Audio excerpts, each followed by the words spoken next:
श्री सरस्वती मैया की जय, श्री कृष्णचंद्र भगवान की जय। देखिए, आज सायन और निर्यणवाद पर हम चर्चा करने वाले हैं। व्रत पर्वों में संशोधन की बहुत बड़ी आवश्यकता है। उसके संबंध में हमारे एक बहुत बड़े विद्वान हैं, नेपाल के आदरणीय बलराम जी श्रेष्ठ साहब, जिनके ये नंबर हैं। आप अगर उनसे व्रत पर्व संशोधन के संबंध में चर्चा करना चाहें तो विदेशी मोबाइल नंबर होने से आप व्हाट्सएप का लिंक करेंगे तो आपका जो है अलग से कोई चार्ज नहीं लगेगा। अन्यथा अंतर्राष्ट्रीय कॉल होने से चार्ज अधिक लगने के कारण जल्दी से आपका बैलेंस समाप्त हो जाएगा। तो आप व्रत पर्व के संबंध में 977984987036 इस पर चर्चा कर सकते हैं। आदरणीय बलराम जी श्रेष्ठ साहब का कहना है कि सायन प्रकृति है और निर्यण पुरुष हैं। सायन प्रकृति, निर्यण पुरुष हैं। ये दूर चले गए हैं। इससे हमारी प्रकृति में अशांति वगैरह बहुत सारे बातें बताई है, जो कि हमारे पूर्व के वीडियो में आप देख सकते हैं। उसकी लिंक में इस वीडियो की डिस्क्रिप्शन में डालूंगा। उनके सारे मतों को विस्तार से पढ़ के मैंने बताया है। इस प्रकार आदरणीय का कहना है कि हमारे व्रत पर्वों को जो है हमें एक एक महीना आगे बढ़ा देना चाहिए। मतलब माघ की पूर्णिमा को होली मनाओ और माघ महीने को फाल्गुन कहो। जहां हमारी फुलेरा दूज वगैरह आती है वहां नवरात्रि मनाओ, उसको चैत्र कहो। आषाढ़ महीने की पूर्णिमा को रक्षाबंधन मनाओ। और कुछ महीने ऐसे हैं जो अधिक मास आते हैं तो उनको छोड़ दो, अधिक मास मत करो। और उनका कहना है कि ये अधिक महीने आए तो केवल आषाढ़ को मानना और उधर पोष को अधिक मास मानना, बाकी को अधिक मास नहीं मानना। अर्थात हमारा सनातन धर्म के जितने भी जो ग्रंथ लिखे गए हैं वो रास्ते चलते लोगों के द्वारा लिखे गए हैं, जिनका कोई सिद्धांत नहीं है। उनमें जब चाहो आप परिवर्तन कर सकते हो। मैं नहीं कह रहा हूं, आदरणीय बलराम जी श्रेष्ठ साहब के अनुसार ऐसा होता है। क्यों? क्योंकि इनको आषाढ़ अधिक मान लो, उधर पोष को अधिक मान लो। अरे भाई, हमारे जितने भी व्रत पर्व के दो या महीने के दो, उनकी फिक्स उत्पत्ति है कि इस अमावस्या से इस अमावस्या के बीच में एक संक्रांति आनी आवश्यक है। नहीं आती है तो उस महीने को दो कर दो। वो इसी कंडीशन में दो होंगे, जी जब मर्जी में आए, जब जी चाहे तब नहीं कर सकते। इसी प्रकार क्षय तो ही होगा जब दो अमावस्या के बीच में दो संक्रांति आ जाए, तो उसका एक क्षय मास करना पड़ेगा। सिद्धांत है, न कि मर्जी में आए वैसे कर दो। अयनांश एक निश्चित सीमा तक बढ़ेगा, 27 डिग्री तक जाकर वापस लौट कर आ जाएगा। और यदि हमारे पूर्व के धर्म ग्रंथों को उठाकर देखें तो भाद्रपद में वर्षा ऋतु होती आई है, वर्षा होती आई है, अभी भी भाद्रपद में वर्षा हो रही है। परंतु उनने एक व्रत पर्व संशोधन की नेपाल में एक गठन कर डाला है। वे चाह रहे हैं कि एक एक महीना पहले त्योहार मनाया जाना चाहिए, तो प्रकृति और पुरुष एक हो जाएंगे तो शांति आ जाएगी।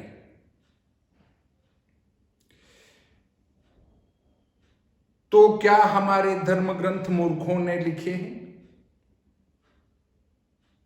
या विद्वानों ने लिखे हैं? इसका निर्णय लें पहले, उसके बाद संशोधन पर चर्चा करते हैं। दूसरी बात, रक्षाबंधन या ले लो हमारा नवरात्रि या अन्य, हम आगे तो बढ़ा देंगे, बढ़ा दिया ठीक है, पर अब जो हमारे सिद्धांत ग्रंथ कहते हैं, जिसमें संहिता ग्रंथ जिनमें लिखा है, संहिता ग्रंथों में लिखा है कि चैत्र की पूर्णिमा को चित्रा नक्षत्र होगा, वैशाख की पूर्णिमा को विशाखा नक्षत्र होगा, कार्तिक की पूर्णिमा को कृतिका नक्षत्र होगा। अगर ये वहां नहीं होते हैं तो ये नहीं होगा। हम जो स्तंभ देखते हैं उसमें वो नक्षत्र होना चाहिए तो स्तंभ होगा।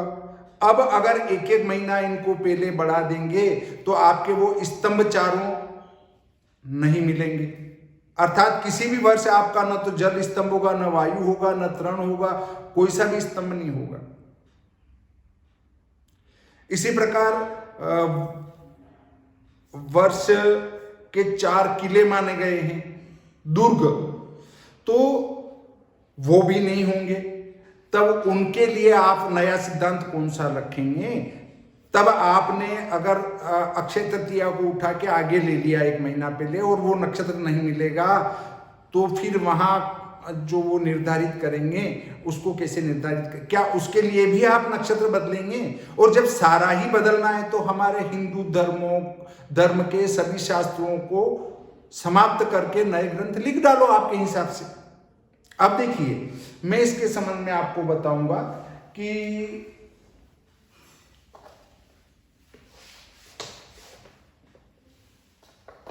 ये जो हमारा क्रांति व्रत है और इस पर 23.5 डिग्री का कोण बनाए हुए विषुवत व्रत है। यदि हम ज्यामिति के सिद्धांतों को पढ़ते हैं तो कोई भी व्रत एक दूसरे को 2 बिंदु से अधिक पर नहीं काट सकता है। तो ये तो है हमारा बसंत संपात, ये है हमारा शरद संपात। बसंत संपात, ये है हमारा शरद संपात।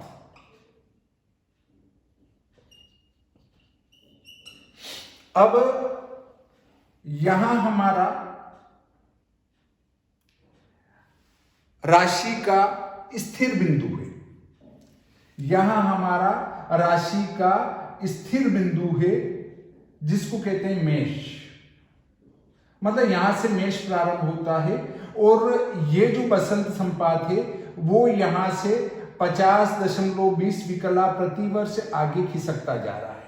ये यहां से खिसकता जा रहा है। तो जब ग्रह मान लो यहां से चलना प्रारंभ हुआ और यहां से चलते हुए घूमकर वापस यहां आता है इस क्रांति व्रत, ये क्रांति व्रत है। ग्रह क्रांति व्रत पर परिक्रमा करते हैं और यह है विषुवत व्रत।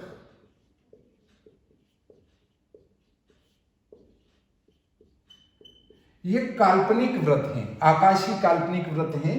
तो जब वो पूरा ग्रह ऐसे भ्रमण करके यहां आकर आता है तो ये जो संपात है वो यहां से 50 विकला आगे खिसक जाता है।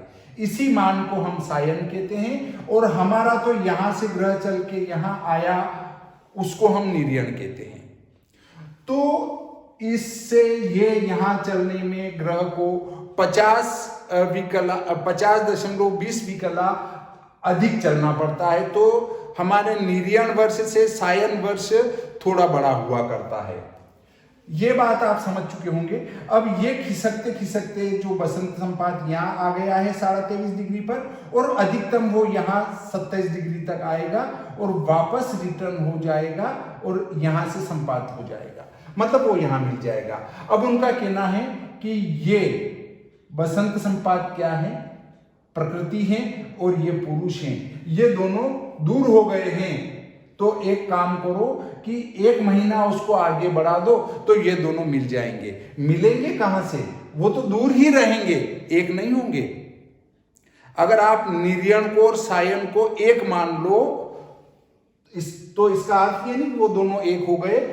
मेषारंभ बिंदु यहीं रहेगा और सायन मेषारंभ बिंदु खिसकता जाएगा। तो चाहे आप महीनों को एक कर लो, महीनों को एक आगे बढ़ा लो, पर वो प्रकृति और पुरुष एक नहीं होगा। उनने इसको प्रकृति कह दिया और उसको पुरुष कह दिया ताकि लोग जल्दी उसको मान लें कि यार प्रकृति और पुरुष को तो एक करना पड़ेगा, नहीं तो हमारे यहाँ कितने व्यवधान उत्पन्न होंगे, अशांति हो जाएगी, कुछ भी नहीं होना है। ये खिसकते जाएंगे, यहां तक जाकर वापस आ जाएंगे।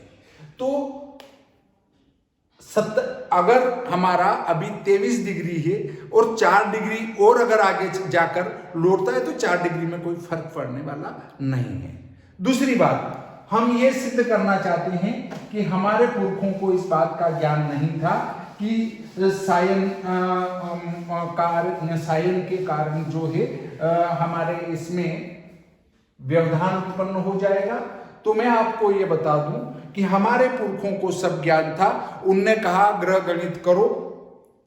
हमारे जितने भी सिद्धांत ग्रंथ हैं उनसे आने वाले ग्रह निर्यण ही होंगे। जब हम कहते हैं कि हमने ग्रह स्पष्ट कर लिए या मैं ग्रह स्पष्ट कर रहा हूं, तो वो निर्यण ग्रह ही हैं। जब कोई सायन करना होता है तो हमारे ग्रंथकारों ने स्पष्ट निर्देश किया है कि यहां ग्रह को सायन बनाकर फिर गणित करें। जैसे लग्न साधन करना है तो सूर्य को सायन करना पड़ेगा, आने वाला लग्न सायन आएगा, फिर उसमें से अयनांश घटाएंगे तो निर्यण होगा। ऐसा हमारे सारे सिद्धांत तंत्र और करण ग्रंथों में स्पष्ट रूप से निर्देश किया गया है। यदि आपने ग्रंथ नहीं पढ़े हैं तो एक बार ग्रंथों का अध्ययन कर लें। दूसरी बात, जब हम शर साधन करते हैं या कोई भी अन्य गणितीय क्रिया करते हैं, उसमें यदि ग्रह का सायन की आवश्यकता होती है तो वहां सायन का निर्देश किया जाता है। अगर सायन का हमारे ग्रंथकारों ने निर्देश नहीं किया तो वो सारी गणित निर्यण होगी, वो निर्यण ग्रह ही होंगे। अब देखिए, इसके संबंध में मैं आपको एक बात बताता हूं कि कौन सी चीज शुद्ध है, निर्यण शुद्ध है या सायन शुद्ध है। निर्यणा ग्रह स्थिति सायन ग्रह स्थिति वत दृश्याः सायना ग्रह स्थिति दृश्या निर्यणा तु न इति केचन वेद विद्यन विज्ञा उचो यथा सायना ग्रह स्थिति दृश्या वेद निर्णीयते तथैव निर्यणापि राशि नक्षत्र योग ताराणां वेद सिद्धा सूक्ष्मतमा निर्यणा भोगा सशरक्रांतयः आधुनिके नक्षत्र विद्भिः वार्षिक गति युक्ता निर्धारिता सन्ति तेह क्रांति वृत्त स्थिते निर्धारणं वेद काले अयनांश ज्ञानाद्रते अपि वसंत शरद संपात स्थित्य नपेक्षमेव अद्यत्वे सारल्येन क्रियते यत् साहाय्येन कृतो अद्यत्वे वेदः ग्रहाणां निर्यण भोगान् साक्षात् दर्शयति। एवं निर्यणा ग्रह भोगा साम्प्रतं सायन ग्रह भोगवत् वेदेन गृह्यन्ते इति तेषाम् अदृश्यत्वोक्तिः वक्तृणामज्ञानमेवोद्भावयति। भारतीय ज्योतिष शास्त्रे निर्यणो ग्रह भोग एव मूलभूतः सायनश्च सह तदवलंब एव इति। यदि निर्यणो ग्रह भोग दृक्तुल्य अयन गतिश्च यथार्था दृक्तुल्या तदेव सायनो ग्रह भोग दृक्तुल्यो भवेत् नान्यथा। सूर्य सिद्धांतादि प्रतिपादिता ग्रहाणां भगन काला अयन गतिश्च दृक्तुल्या न इति वेदेन विश्ववेधशालाभिः दृढं संस्थापितं येन तत्साधितयो निर्यण सायनयोः उभयोरपि ग्रहभोग्योः अदृश्यता सुसिद्धा तत्साधिताश्च उत्तर दक्षिणायन विषुकाला अपि दृक्संवादिनो न भवन्ति इत्यपि स्फुटमेव। यच्च सायनांशः स्फुटो भानुर्गोरे चरति सर्वदा इति सिद्धांत शिरोमणि वाक्यमुद्धृत्य सायन ग्रहाणामेव प्रत्यक्ष दृश्यत्वं वद्भिः केश्चन निर्यण ग्रहाणां प्रत्यक्ष दृश्यत्वहीनता उच्यते। तदपि खगोल ज्ञानहीनतां तेषां वक्ति सायनस्य भानो अयन गोलाभ्यां यथा प्रत्यक्षः संबद्धः तथैव निर्यणस्यापि तस्य निर्यण राशि नक्षत्र योग ताराभिः निर्यण राशि नक्षत्र योग तारा भोगापेक्षं निर्यणस्य भानो गति स्थिति दृश्ये स्तः वसंत शरद संपातापेक्षं च सायनस्य भानो थम निर्यण सायन भान्वोः समानेव दृश्यताम्। अतएव श्री भास्कर सिद्धांत शिरामणादेव निम्नांकितेन पद्ये निर्यण ग्रह भोगस्य दृश्यतां वदति। ब्रह्मन् ग्रह स्वे प्रतिमंडले रविः स यत्र कक्षावलये विलोक्यते स्फुटो हि तत्र अपि च यात्रा विवाहोत्सव जातकादो इति भास्करोक्तो द्रगणितेक्य शब्दो अपि निर्यण स्फुट क्रियाया दृश्यतां प्रतिपादयति भवद्भिरपि शब्दस्यास्यायमेवार्थ पूर्वमेवाङ्गीकृतः एवमेव सर्वैरपि सिद्धान्तादिकार्ये निर्यण ग्रह स्थिति साधनं प्रतिपादयद्भिः द्रक्तुल्यपादकत्वं स्वपक्षस्य उक्तम् इति पूर्वमेवास्माभिः तेषामुद्धरणेः प्रदर्शितमेव तथा सति किमिति गजनी मिलिकयां भवद्भिः निर्यण ग्रह भोगानाम् अदृश्यता मुदेवोच्यते तथा च सायनो भानु उत्तर दक्षिण गोलयोः चरण यथा दृश्यते तथा नेत्रे सायनाग्रहा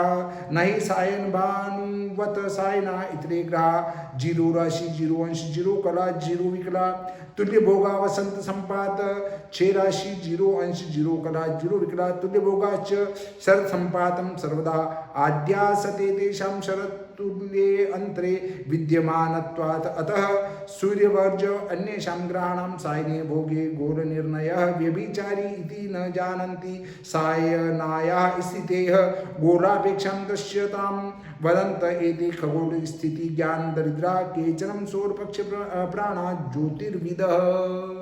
देखिए, शायद इस विवरण से आपके अच्छी प्रकार से समझ में आ चुका होगा कि हमें जो है निर्यण गणित क्यों मानना चाहिए, सायन क्यों नहीं मानना चाहिए। आप इस संस्कृत की लाइनें जो मैंने पढ़ी है उनसे शायद आपका समाधान हो चुका होगा। हम विद्वान लोग जो सायनवादी हैं वे ये कहते हैं कि ग्रहों को सायन मानना चाहिए। अरे भाई, आप तो केवल सायन को जानते हो, हमारे पूर्वज जो विद्वान हुए हैं वो सायन और निर्यण क्या है इसको जानते थे, सायन और निर्यण के भेद को जानते थे। इसलिए उन्होंने अयनांश साधन की प्रक्रिया अपने ग्रंथों में दी है और उससे निर्यण हमारे ग्रंथों से प्राप्त होने वाले ग्रह स्पष्ट निर्यण होंगे और उनको सायन कब करेंगे, कैसे करेंगे, उसका सूत्र दिया है। आप एक बार अपने ग्रंथों का अध्ययन करें और अपने आप को गर्वान्वित महसूस करें कि हम पश्चिमी लोगों की तुलना में कितने आगे हैं। हम सायन भी जानते थे, हम निर्यण भी जानते थे, वे तो केवल ग्रहों के सायन भोग को ही जानते हैं। आज का प्रकरण यहीं समाप्त करते हैं। श्री सरस्वती मैया की जय, श्री कृष्णचंद्र भगवान की जय।